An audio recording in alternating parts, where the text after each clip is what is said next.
Welcome to 98th percentile. Today we will be doing Math Kangaroo 2011 5 and 6 question number 15. So let's read the question.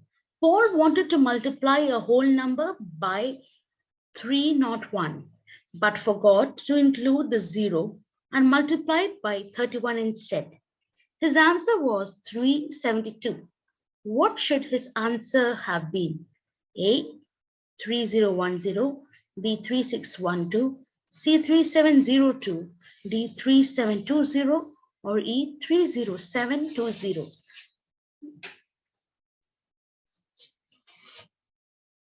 Let's see how to proceed with the question. So let the whole number be x. Therefore, 31 into x is given to be 372. So x would be 372 divided by 31, which is equals to 12.